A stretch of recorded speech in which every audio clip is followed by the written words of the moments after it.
नमस्कार शेतकरी बांधवांनो, मी प्रतीक सूर्यवंशी, महसूल सहाय्यक कार्यालय, जिल्हा जळगाव. बीड जिल्ह्यातील, खास करून बीड जिल्ह्यातील जे काही भाविक भक्त आहेत, श्री क्षेत्र नारायणगड या नारायणगडाचे जे काही भाविक भक्त आहेत त्यांच्यासाठी एक खुशखबर आलेली आहे. या नारायणगडाच्या विकास आराखड्यासाठी महाराष्ट्र शासनाने निधी मंजूर केलेला आहे.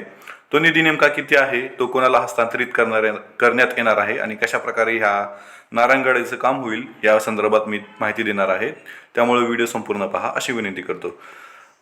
शेतकरी बांधवांनो, आपण पाहू शकता की महाराष्ट्र शासनाच्या ग्रामविकास विभाग या ग्रामविकास विभागाने दिनांक 12 जानेवारी 2026 रोजी हा GR निर्गमित करत श्री क्षेत्र नारायणगड तालुका जिल्हा बीड या तीर्थक्षेत्राच्या विकास आराखड्याच्या कामास निधी वितरित करण्याच्या संदर्भात हा GR आहे. आपल्याला माहितच आहे की श्री क्षेत्र नारायणगड याचं जो काही तीर्थक्षेत्र आहे याला 25 कोटी इतकी रक्कम विकास आराखड्यास महाराष्ट्र शासनाने मंजूर दिलेली आहे. म्हणजेच रुपये 25 कोटी इतका निधी खर्च करून या नारायणगडाचं काम पूर्ण केले जाणार आहे. शेतकरी बांधवांनो आणि बीड जिल्ह्यातील भाविक भक्तांनो, हे 25 कोटी एकाच टप्प्यात न मिळता ते टप्प्याटप्प्याने मिळणार आहेत. यापूर्वीही नारायणगडाला काही रक्कम मिळालेली होती आणि ही रक्कम जवळपास 7 कोटी 41 लाख इतकी रक्कम जी आहे ती जिल्हाधिकारी बीड यांना वितरित करण्यात आलेली होती. आता जी काही उर्वरित रक्कम आहे ती हळूहळू टप्प्याटप्प्याने मिळेल, त्या संदर्भातील आता शासन निर्णय झालेला आहे. बघा, महाराष्ट्र शासनाने ग्रामीण तीर्थक्षेत्र विकास योजना राबवलेली होती.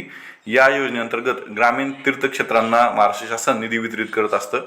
याच अनुषंगाने जे काय नारायणगड आहे, बीड जिल्ह्यातील नारायणगड या तीर्थक्षेत्राच्या आराखड्यासाठी 90 कोटी 90 लाख 60 हजार इतका निधी आता मंजूर झालेला आहे आणि हा निधी जिल्हाधिकारी साहेब बीड, म्हणजे आपले जिल्हाधिकारी बीडचे जे जिल्हाधिकारी आहेत त्यांना वितरित करण्यात आलेला आहे.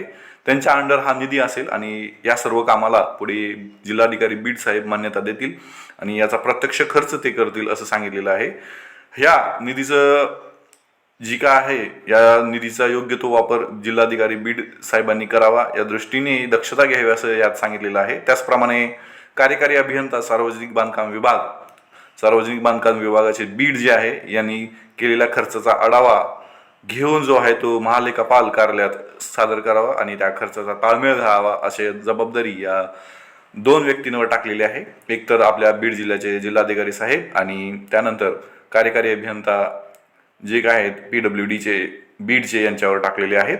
अशा प्रकारे जो काय बीड जिल्ह्याचा जे काय तीर्थक्षेत्र आहे नारायणगड, या नारायणगडला सध्या 9 कोटी 90 लाख 60 हजार इतका निधी भेटलेला आहे. लवकरच अपेक्षा करूयात की या तीर्थक्षेत्राचं सुंदर असं काम होईल आणि हे तीर्थक्षेत्र सर्वांसाठी व्यवस्थित छानसं सुंदरसं खुलं होईल अशी मी अपेक्षा करत. अशाच प्रकारचे नवीन अपडेट्स, नवीन GR, शासन निर्णय, राजपत्र, शासन योजना पाहण्यासाठी तुम्ही मला नक्कीच माझं चॅनल जे आहे प्रतीक सूर्यवंशी ऑफिशियल हे सबस्क्राईब करा अशी मी विनंती करतो. धन्यवाद.